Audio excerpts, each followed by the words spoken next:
it's what you can control, right? Like you can't control applying for something and not getting turned down. You can influence, or you can try your best and do a lot of different things, but they're the little things that you can control, and how you eat, how you talk to yourself, how there's a lot of things that you can crazily impact you because you can control those.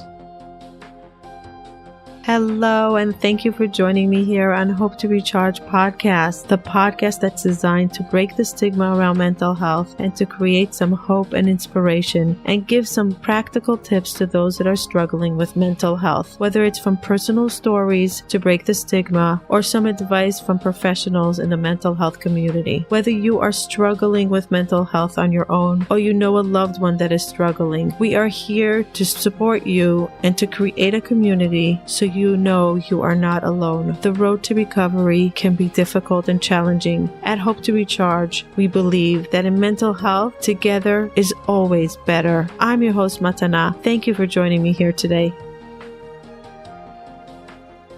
Today's episode is sponsored by BetterHelp.com. Are you looking for online therapy? Are you stuck at home like everyone else? High stress, high anxiety, worried about the future, trying to navigate everything, have a lot of worries, have a lot of emotional roller coaster rides up and down, just like me. BetterHelp.com is one phone call away, one Zoom call away, one text away. It's an online platform for therapy. It's so perfect for now, for coronavirus, for what people are going through now. We can reach out and get the perfect therapist that meets our needs. Don't wait. Check them out. See if you can find somebody. Don't struggle. They're so affordable. They are so affordable. You're sitting at home. Every therapist is working online now. Reach out and get help you need. If you are struggling, don't struggle in silence. I am so grateful that they are giving us 10% off the first month so you can get affordable access to therapy. Go to betterhelp.com/hope to recharge. betterhelp.com/hope to recharge.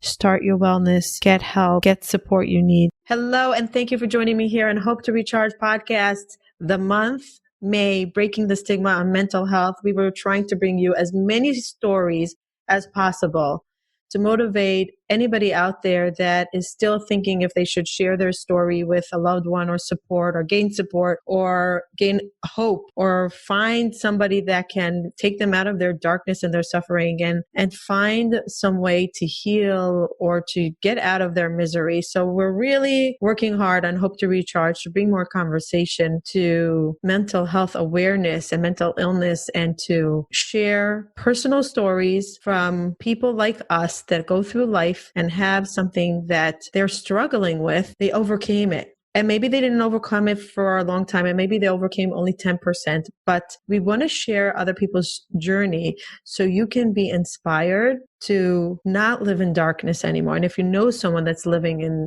pain of mental illness, to support them and help them to find their support. In the month of May, which is Mental Health Awareness Month, it is extremely important that we bring as many stories and conversations out to the world to inspire others and to give others strength to share the story. Today, I'm introducing to you Christian Hampshire. I met him on a mastermind group that we're both attending. The thing is, in this group, that we all have a story, but we feel very safe to share what we're really going through, because the support in this group is just love, acceptance, empowerment, and tremendous amount of together is better. This group is just unbelievable. Kristen posted the other day, maybe it was 2 weeks ago. It was beginning of May. Maybe it was the beginning of May. It was I think it was May 1st, just to kind of kick off the month. Yeah. Yeah. And I right away, I was like, I read the post a few times because I had to process it.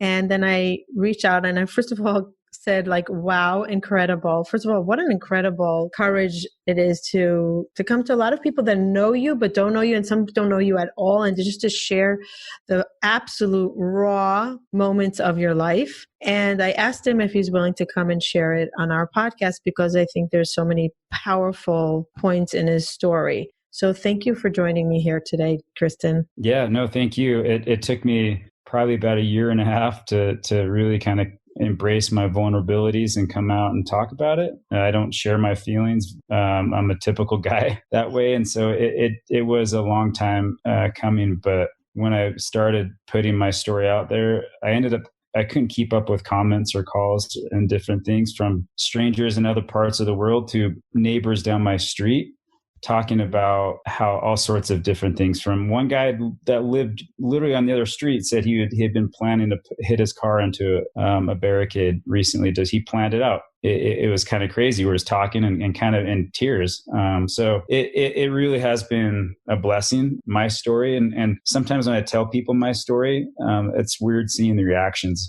Some people say, "Oh, I'm sorry." I'm like, no. Like I wouldn't change it in a heartbeat. I'm so much stronger, and now I can have the chance to use it to help people. So, well, I'm grateful that we'll be able to hear your story. I just want to give the audience a little bit of a background. Where did you grow up? I grew up basically born and raised in Salt Lake City, Utah, just right up on the mountains, so close to Park City and all the ski resorts. And so just a kind of a mountain kid there. You seem like a very calm person. Yeah, I'm very chill. You're always chilled and calm, reserved, a little reserved. Probably no, not really necessarily reserved, but very calm. Probably one of the most competitive people I know. So I have competitiveness which kind of is what took me into the ultra running and things. But yeah, I'm just positive. I'm a very happy guy, and I get along with everyone. I just love life that way, and so. But I'm very competitive. Okay.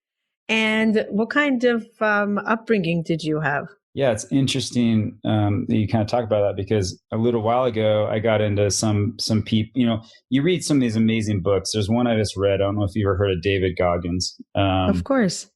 We're in the same group. Remember, there's no one that didn't read it or see it, right? What's funny, I actually paced a friend at Leadville last year, and I saw him running in the race, and I was literally jumping over people to take his picture, and it's like I just saw Michael Jordan or some, huge athlete. But his book Can't Hurt Me. And I've read all these different books, and it's interesting hearing their stories. And I couldn't relate really, because I had a great upbringing. I came from a great, very loving family. My dad has always owned his own business. He's a very entrepreneur, and that's kind of where I've gone and have that drive in me as well. But as I've kind of gone through my journey and I've kind of gone through my life, I look back and it kind of starts painting a picture for me where my parents, who are better people than I'll ever be, they just have the most amazing hearts. And I always set the bar. You always want to raise the bar, and so I became very competitive, very goal oriented. I had a great family, and I wanted to provide more so for my family.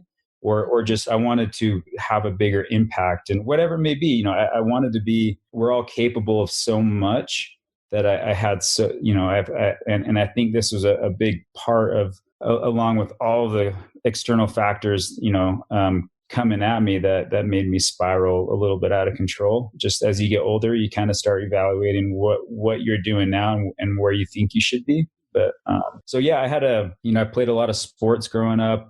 My dad he was a big skier. He used to be on the ski patrol and started me skiing when I was 2.5 years old, and skied on a ski team up here at Snowbird, Utah. So I've always been active. I've always been in the mountains hiking and doing things, but I've never really suffered that much in terms of, parental abuse or no major traumas or traumas, financial things, or, it's funny, when I grew up, it's different now, right? Like I remember we used to go to Sun Valley, Idaho every summer for right around 4th of July, and my parents had us stay with someone that they knew. And to your comment earlier about me being reserved, I'm a prankster, and I always love playing jokes. And no way. And the guy's wife had dentures, and I found one of these bath balls, like these soap bath balls, and I put it in her cup that she and I can still hear to this day when she put her teeth back in. Oh my God!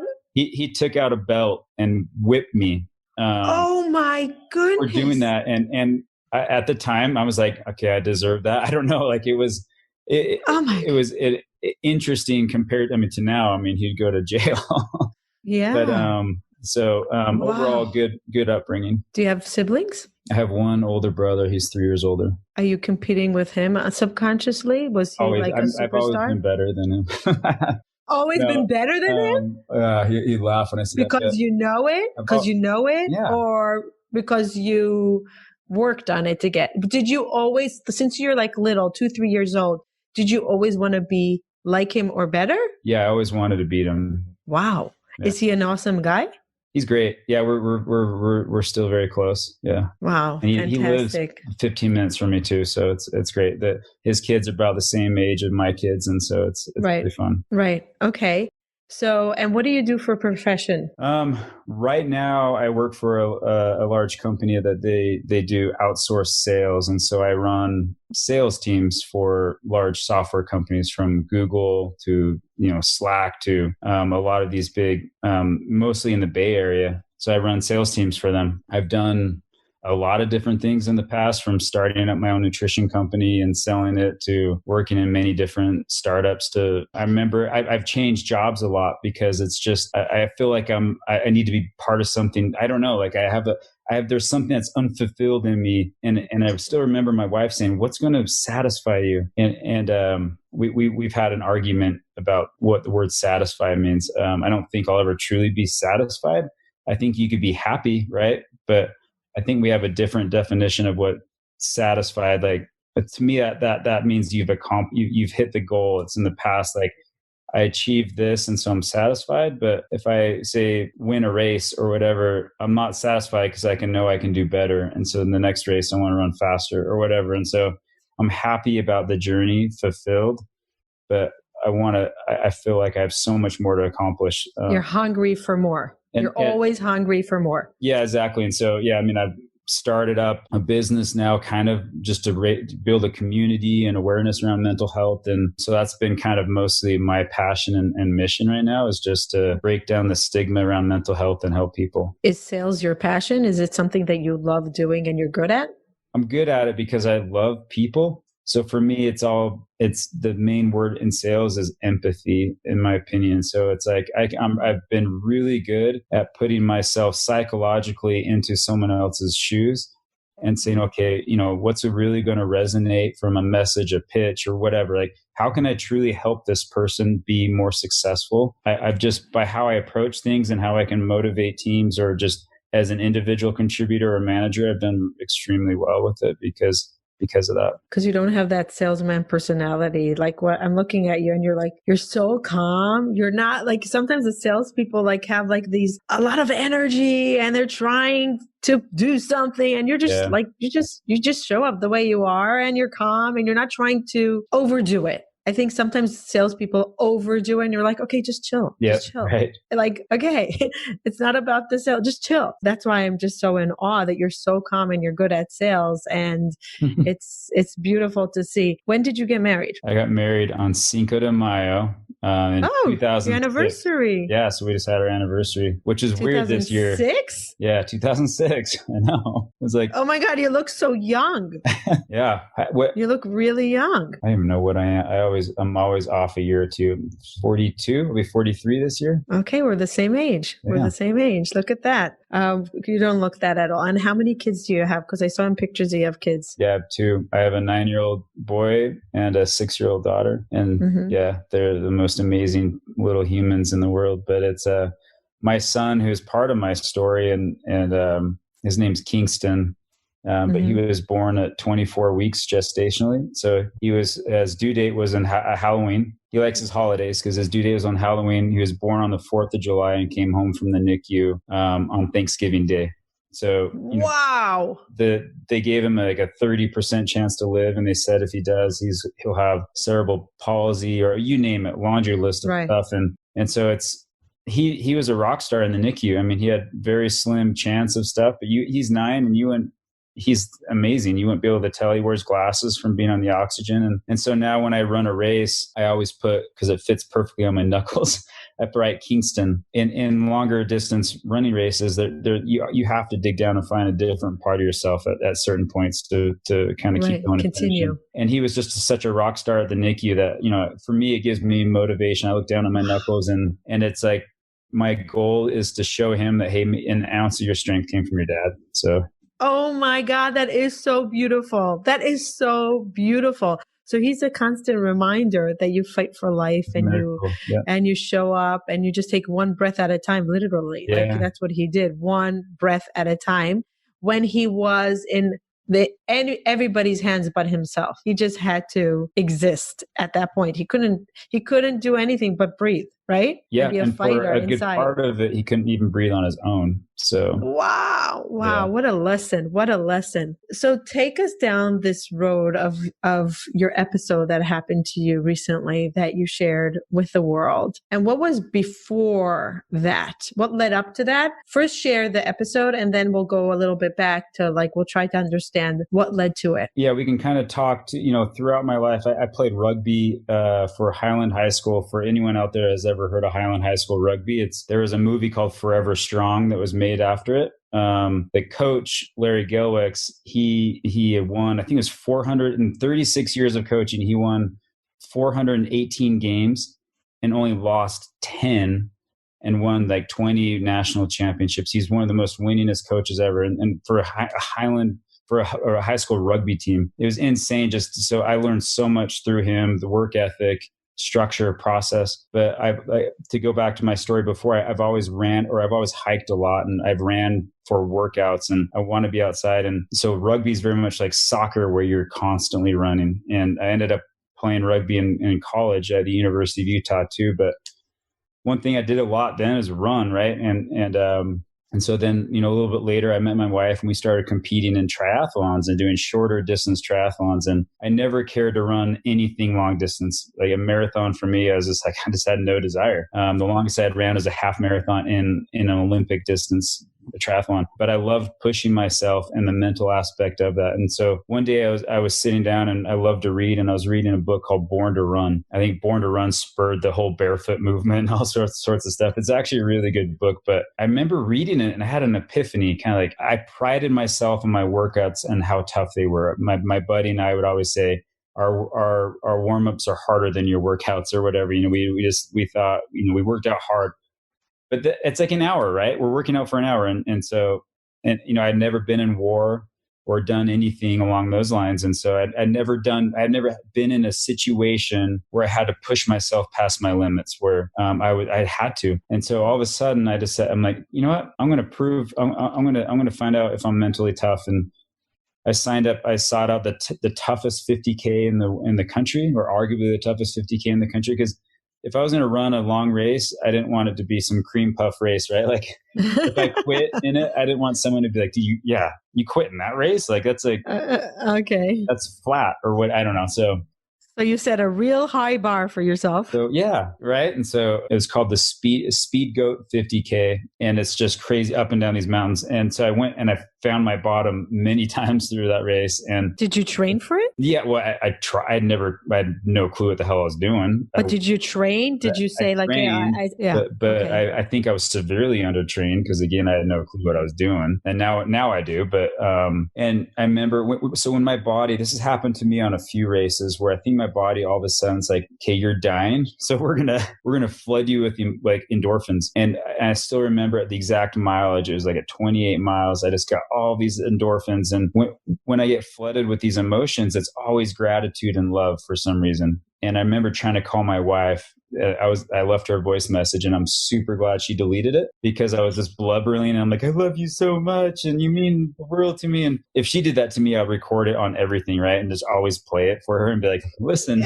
Why did she delete it? I don't know. I mean, that was 10 years ago in 2010. Okay. And but anyways, I passed the finish line and the guy that puts it on, his name's Carl Meltzer. He's the winningest 100-mile racer in the world. He's a crazy guy, but he puts it on and he shakes everyone's hands across the finish line. And wow.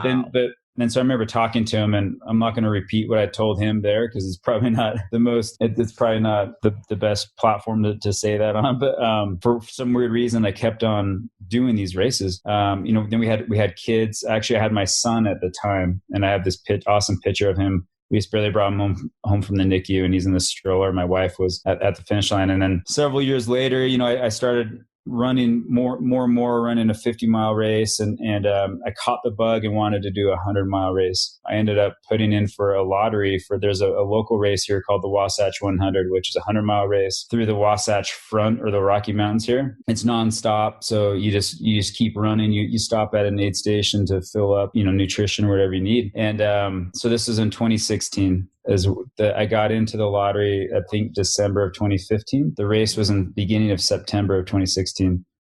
And I was running sales for a predictive analytics software company. And we ended up going through an acquisition, and they ended up letting a lot of people go. They basically let everyone go except for, like the 2 people, right? So at the time, I'm like, I'm awesome. I can go run in the mountains. I can be Mrs. Doubtfire or whatever with my kids, build that bond and prepare better for the race and just recharge. It was great. So for me, after a long, hard run, there's nothing better than like a really ice cold beer. So, to have a beer after a run, and then all of a sudden you don't have a job, and it's like, okay, I want 3 more beers. And then you're drinking a 6-pack after every run. This was this was like summer. So I think we kind of lost our jobs in like June timeframe. So a few months leading up to September, and that was still, it's still good.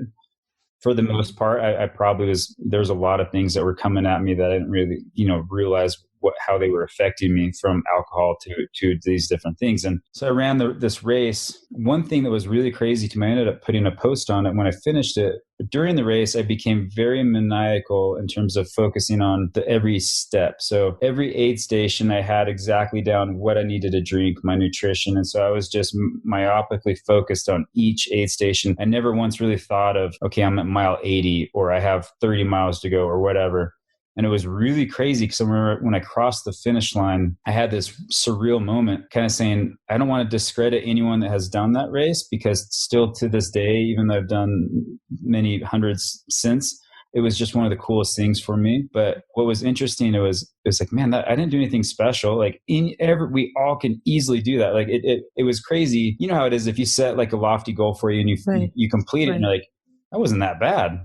Or depending on how you prepare and go into it. But ironically enough, I think that was the start of the catalyst for me, because all I was focused on was that goal for mostly that year, right? I had finished it. I was trying to recover, so I wasn't working out, and I need physical. I'm a guy that if I'm not working out, that's mentally taxing on me. I need it. Mm-hmm. And so I didn't have the goal in my, I completed that. I didn't have anything else to look forward to. I was constantly interviewing or applying for jobs. I always have the analogy of a boxer. So, if you're a boxer, you get knocked down, you pop right back up. You keep getting knocked down, and it gets a little harder and harder each time to get up. It was the same with me when I was applying for all these jobs. For a while, I'm like, okay, yeah, I'm not going to get every job. But then all of a sudden, you're just applying for anything and everything. And there's a lot of jobs that you're like, I'm way overqualified, but you get to a point where like, I kind of need a job now. And this was 2017 already? This was the fall of 2016. Okay. Just right post that race. So that fall into the winter time, it was getting winter. I wasn't active, then you get seasonal depression too, or whatever. But my wife, she actually runs a marketing company, and it's her busiest time of the year. So she was really stressed, and me, we were financially okay, but me without being a job, we're eating into saving certain, different things. And she was it was stressing her out as well as work mostly. And I was looking at it in a different lens as well. And so, we had a nanny for a while because we were both full-time parents, and we let her go because obviously I could help the kids and do that stuff. My son was struggling with school. He would get the teacher would email him an assignment or something, and I would miss the email, or, and my wife would come home and be like, what, have you guys didn't do the assignment? And then she would say something like, well, I have to do everything. I have to work and do this. And so I kept on hearing these things, and I know she was just stressed, and I just took things how differently. And all of a sudden, and I still remember there were many times where sometimes we'd have to drive to a certain place, but maybe we had to leave at different times or whatever. And so we drove separately, and the kids would always want to ride with her because, one, they're probably with me all the time, but they just prefer riding with her in the car. And so it was weird how all of these little things started impacting me, where all of a sudden, and I still remember years ago, my wife, I think someone had committed suicide or something, and she was saying it's the most selfish thing someone could do. And I was sitting there, and at that point, for me, I know everyone's different, right? Everyone has, when they go into depression or have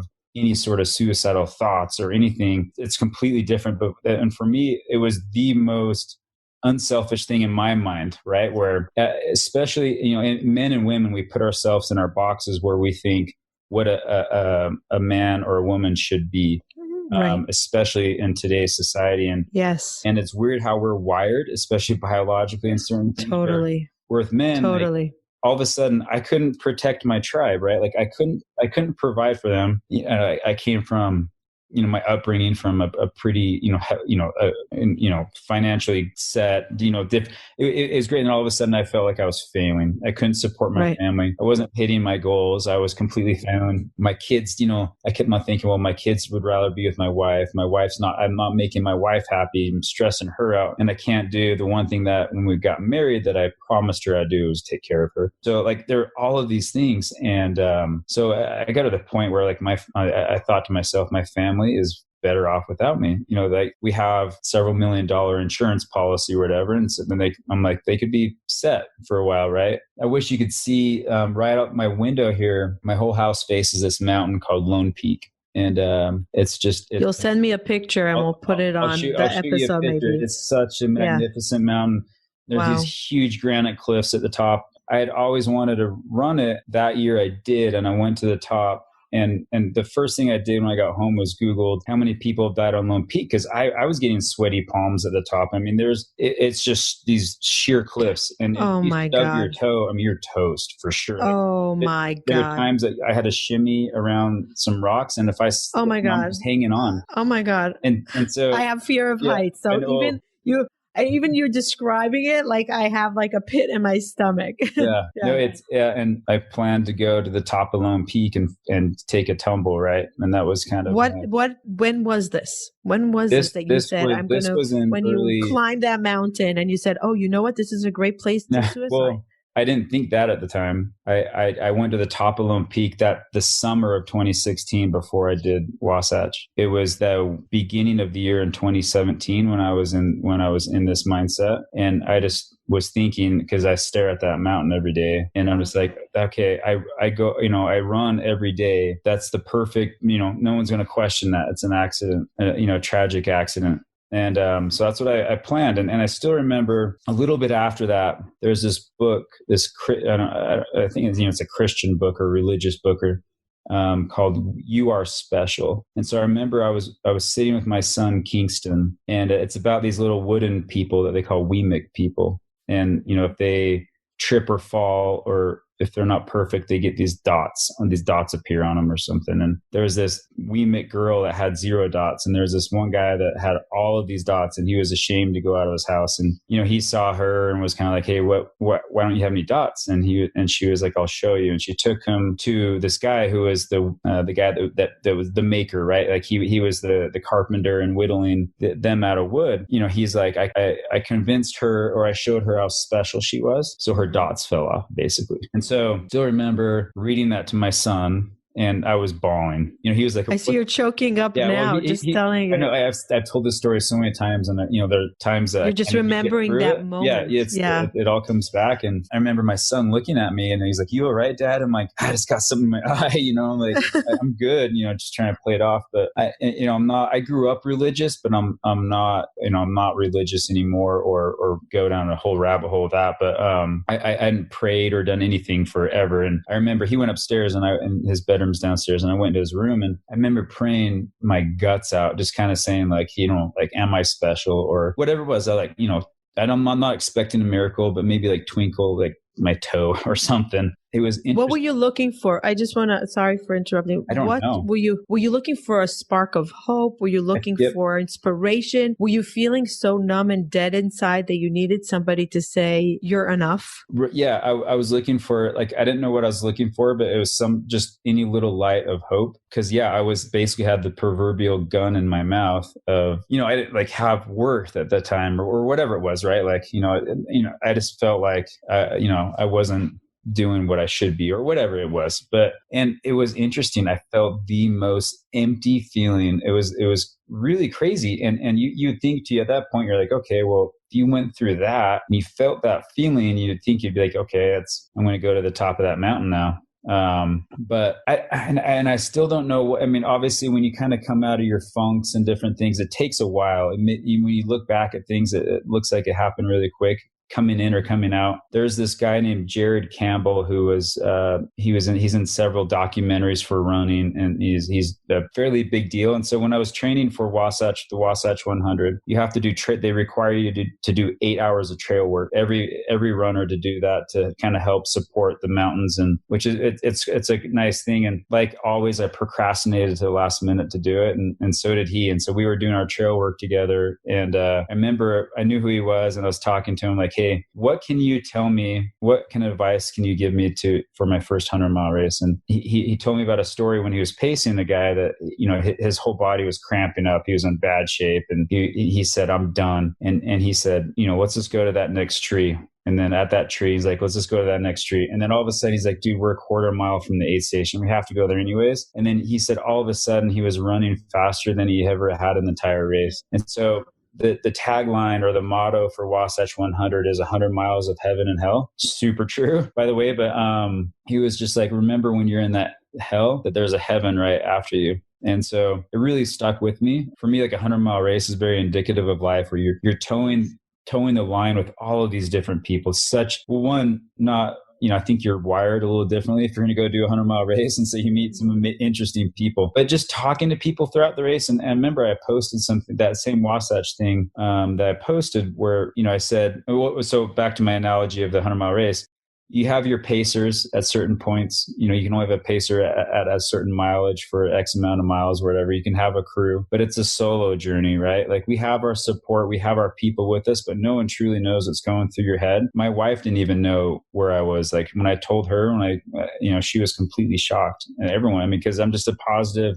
I hit it well, and I didn't want to tell anyone. I remember at that Pure Predictive company, I was talking to a coworker, and this is before I got depressed, but he was telling me about, he was in depression for a while, and he actually planned his suicide too. And I remember him to this day saying to me, hey, if you have these thoughts, don't say anything to anyone. Because he said, if you tell your doctor, he specifically was saying your doctor or other people, because he told me if you say certain keywords, they have to report it. And I was freaking out when I was having these thoughts. I'm like, I didn't know who to talk to or her to. Not even your wife? No, because you didn't feel safe to tell her, listen, I'm really in a dark place. She was just like me before, where I thought it was weakness. I mean, she would have been there for me, but I didn't think she could understand to that extent. Like I was saying before, like addiction and depression for me, before I went through any of this, I literally thought it was weakness, right? Like I didn't understand it. I never really truly went through any addiction or anything through my life. I went through other things, but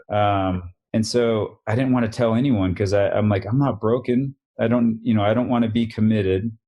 But I just truly thought, I was just like, okay, I'm a failure. So, you know, I'd rather have my family be supported. And I thought that was the way I could support my family. What made you not go up to that mountain when you felt, what stopped you? When I wrote that thing for the Wasatch 100, basically, people always ask me what motivates, you always get that typical question, like what motivates you or what inspires you? And it kind of just started clicking to me when I started really thinking about my story. When I would run the Speed Goat 50K or every single race, my family just like, when I hit that low, it was my family, like, or just people that it was people that carried me through, right? Like just the pure love. And there's so much good out there, when you make someone's day, or just when I'm in a race and talking to someone, just hearing their story, just having fun with them and laughing, like it truly, the more I thought about, like just completely just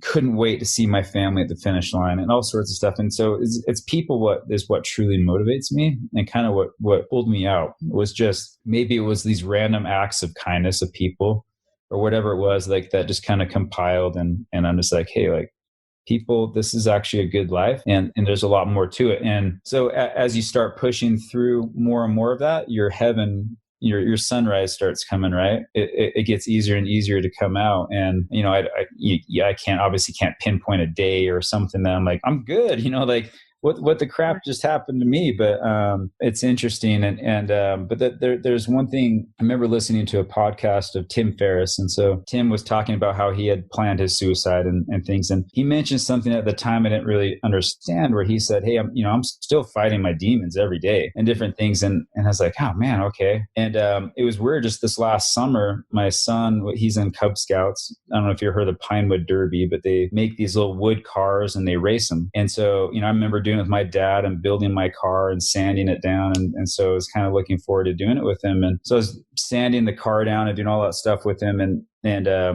like any good dad, I was thinking about drilling some holes and putting some weights in there, so you're cheating for him so he'd win. But I didn't. But when we went to race, he took dead last. Like, he didn't even come close to beating another car. The look on his face, he just went over and threw his car away. And it was really weird how that just triggered all of those same emotions again. Where all of a sudden I'm like, I'm failing again, kind of like, I just felt like I let him down so bad. And as a parent, that just rips you apart. Awful. Yeah.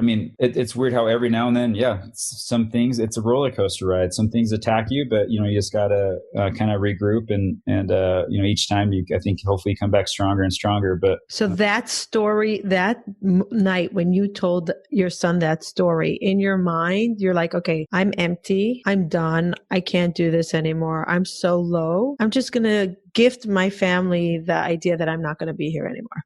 I'm going to gift it to them because I'm just a burden. Well, yeah, I wanted to take care of them. And I thought that I'm like, I can't provide for them. Obviously right now, I'm getting turned down by jobs, and getting them insurance money was kind of my idea of taking care of them. What happened the next day? Well, that's a good question. I can't really remember the next day. I was still in a funk a little while after that. The one good thing about Lone Peak, it's a big ass mountain. It takes a long time to hike to get to the top. And so I always kind of wonder if I made it up to the top, if I could think through things. For my birthday's on August 6th, and I went up for the first time since then last August. And I remember posting a picture of the two different pictures of when I was up there, 2016 and 2019. And it was kind of like, same picture, same place, but completely different mindsets. But I remember when I went up there in 2019 on August 6th, I remember looking down those cliffs and I just remember thinking to myself, man, that would have hurt. Like, yeah. I'm just like, what was I thinking? I don't know. Like, once you get up there, you're like, oh, whoa, it's a lot of rocks I want to hit going down. To your question, it was just, I don't know. It took me still a little like a month, basically after that kind of story night that I really started pulling out. And that's it? Yeah, probably like a month or two after, How? Well, it was early spring. So 2017, I don't know, again, I think it was just a culmination, like, that sent me into the spiral. And I think it was a culmination of a lot of different things that, I started taking care of myself a little better in terms of I started eating better, running more. And then all of a sudden in March, I got a job. And it just, I'm like, I could see the light. And I'm like, okay, like, I think I can do this. So basically you made a choice to live one more day or one more minute, get through it. One more and I'm going to that next tree. One more step. Right. One more step. And I'm going to make a choice to eat better today, to run. I'm going to take what I do have. I don't have a job and there's nothing I could do about it. I'm applying. I can't find a job, but I do have a choice what goes in my mouth. I do have a choice to run or to exercise. So I'm going to make the right choices to improve whatever I'm feeling now. And that's all I could do. It's what you can control, right? Like, you can't control applying for something and not getting turned down. You can influence, or you can try your best and do a lot of different things, but they're the little things that you can control, and how you eat, how you talk to yourself, how there's a lot of things that you can crazily impact you, because you can control those. At what point did you tell your wife about this? It was still a little while after that, to be honest. It probably wasn't until later in the year. When you were doing better already. Yeah. And it was, I was scared and nervous. I still really haven't spoken to my parents about it. They're of a different generation. I came out with a podcast as well called Get Naked Podcast, and I'm changing it, doing something different with it. But the Get Naked obviously was the clickbaity title of it. But it was meant to be like, hey, this is me, warts and all, like, embrace your vulnerabilities. And so my first episode is me telling my story and I labeled it "Embrace Your Vulnerabilities." But it took me like a year to put that out there, and finally I just came to to myself and said, hey, just, you have to embrace your vulnerabilities and get this out. Like, you got to get naked. I didn't really think for so long. It was like, I just had these excuses in my head of like, I'll do this next week, or I had it recorded, and I ended up recording 6 or 7 other episodes, actually, I think before mine. But I wanted to get my story out as the first episode, just to kind of set the stage and tone of it. But I think I finally came to the conclusion that, I was just nervous of sharing my story, that most importantly, that my parents and people would see it. I know my parents have listened to it. They've been very supportive, and we've kind of indirectly talked about it, but I've never really sat down with them and talked about it. Was your wife supportive? Yeah. Was she upset that you didn't tell her originally when you were going through it, or did she understand? I think she understood. I mean, she wasn't. She was up. She wasn't. She was let down that I didn't maybe trust her or confide enough in her that way. But we had talked about my story and stuff, and I don't think it wasn't until I remember she was flying home from a work trip, and she had downloaded my first episode, and listened to my story, and she kind of called me crying and just said, I maybe had explained it better in there, and she just like kind of said, I get it. Like, I don't know, like we were both. So for me, like within sales, like personal life, professionally, I always say communicate to 100. It's all about communication. I can, if there's ever an issue in your marriage to whatever it is in life, you can almost always pinpoint it to communication. And during that time, we were just in different paths, and she could feel that I was unhappy, and it stressed her out. And she was stressed at work and stuff. And so, but she didn't know what I was going through. And I was unhappy because I felt like I was making her unhappy. And so there's a lot of things. And I think if we just communicated better at that time, it actually would have solved probably could have saved my life then. Right. So. Right. And you might have felt stronger because you weren't alone. Yeah. Because basically you got out of your funk alone, which is so unusual. It is. It is. And it happened so fast, because in a way yours was a little bit situational. Like, if you would yes, you were drinking a lot, and yes, you were feeling horrible, and you got into the winter blues and everything. But in a way, you were telling yourself your own story. It wasn't so much a chemical imbalance that you were riding life, great job, working out, eating well, and then you weren't feeling well. And the chemical imbalance. It was very much stories that you were telling yourself based out of your emotions that was leading you to depression and to suicide thoughts and to being in this dark place. It was very much situational, but there's so many different things that you can, it's starting to become proven more and more of how food, like how the blood-brain barrier is connected. And so you know how it is. If you eat great, you feel great. 100%. And so 100%. There were so many things, yes, situationally, me eating crappy, drinking, like exactly. It does alter 100%. Chemically, right? A little bit, but and you were, as you said, you started eating properly, you started running. Yep. That was the beginning of your recovery. That was the beginning. It came to self-love. So when you talk about, I focused on what I could control. That was what I could control was, like what I ate, what I thought, like how I looked at myself in the mirror, or whatever it was. But I had to fall back in love with myself.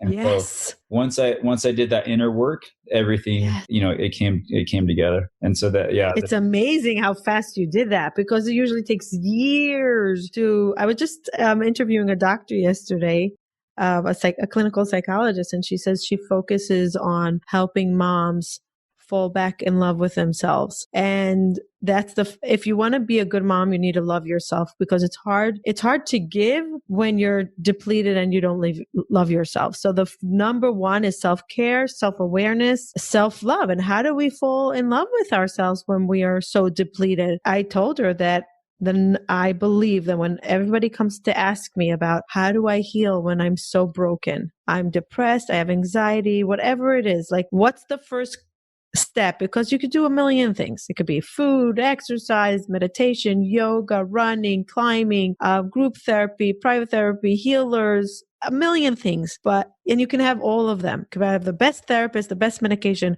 If you don't have self-love and self-compassion and self-care, nothing will stick. It will work for a little bit and then something's going to break it down. It's going to work for a little bit and it's going to keep on breaking. If you have a good foundation of self-love, self-awareness of what you need and what works for you and what is good for you, you can get through anything.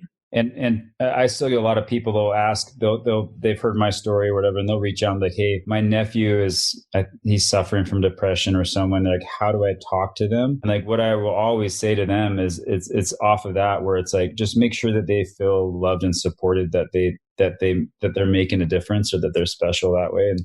And you don't have to sit down and be like, how are you feeling? Or why are you depressed? Or because that'd probably piss people off, or, they're going to shut down and they're going to be defensive. But by making people feel better about themselves, and feel part of something bigger than themselves, or that that they are providing an impact, or that they're special and supported. And I think it's the best thing that we can do for anyone.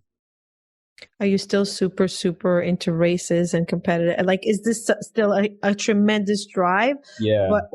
You still want to run the ultras and I'm doing, in September, there's a 200-mile race in Tahoe called the Tahoe 200 that I've never done a 200. So this is the first time. I've never heard of a 200. So it's actually 205 miles around the lake. And then how long does it take? It'd probably take a few days of just running. No sleep? Yeah. Well, in that race, you're going to take probably just a quick power nap. Once you have a pacer, you can have a pacer after mile 100. You're basically going to lay down the trail and take like a 2 to 5 minute nap and get up and go. And when is this? September 11th. Are you training? Yeah. Wow. Train for that. And part of my training, I'm going to do another 200-mile run. I'm working with Runner's World and Outside Magazine. Some cool it was interesting after my Facebook post, they reached out and they're like, hey, we want your story. And so here in a month, they're going to come out with my story, but I'm going to do in the Grand Canyon. There's a trail. It goes from the rim to rim. Okay. So rim to rim to rim. So if you go rim to rim to rim is 50 miles, which hasn't been done before, but I'm going to do it 4 times in a row. So rim to rim to rim times 4. So that's about 200 miles, unsupported. And so, and that's solely just for me to help raise awareness for mental health. It kind of seems counterintuitive to do something stupid like that for mental health. Wow. Oh my God. Are you going to have sponsors for that? Yeah. There's several really big companies and hospitals and stuff that are going to help out. Are you sure you can make it through that? By the way, Andy Heck, that's in our group, said that it was one of the hardest things he's ever done. Rim to rim. A lot of people in our group did it, by the way. It's like, okay, it's, you should ask about it because a lot of people did it and they said, and they're triathlons, they do ultra, they're like, wow, like people in the group, like crazy. And they said it was one of the hardest things they've ever done. It's tough. I mean, imagine. And you're going to do it 4 times? Yeah, I'm going to do 4. You're going up and down the Grand Canyon. Yeah. It's insane. Yeah. I don't know. Okay. I've only done it once years ago. And so for some weird reason, I got that stuck in my head to do that. And so I don't know. We'll see.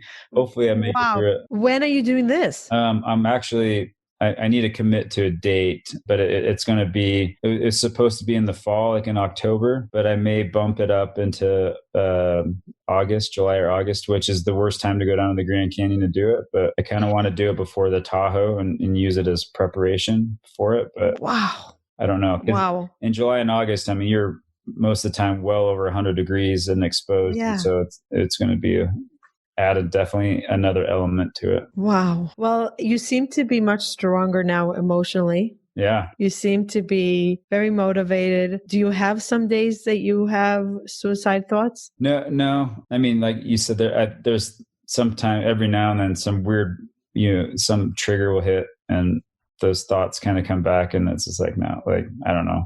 It's definitely, I don't think I ever have like the thoughts. I'll get pretty, some things will get me going down that route or depressed, but I bounce out a lot quicker now. You know that working out, running, keeping focus, very low drinking, what goes in your mouth should be healthy. So you already know. And the fact that you talk about it is already a huge step for healing, because you're not living in this big secret. And I talk about it a lot, that living in the secret is one of the biggest enemies to our healing, because the shame and the fear of the judgment is so much bigger than the reality. And it just adds so much weight to our pain that we have now. Kudos to you for sharing and inspiring others to share. What would be one message that you want to leave the audience with for Mental Health Awareness Month? Yeah, I don't know why I thought you were going to ask me that, but I hope she doesn't ask me that. You don't have to answer. No, I mean, well, and I used to have a good answer to that when I would think through it. But for me, off of my story and for mental health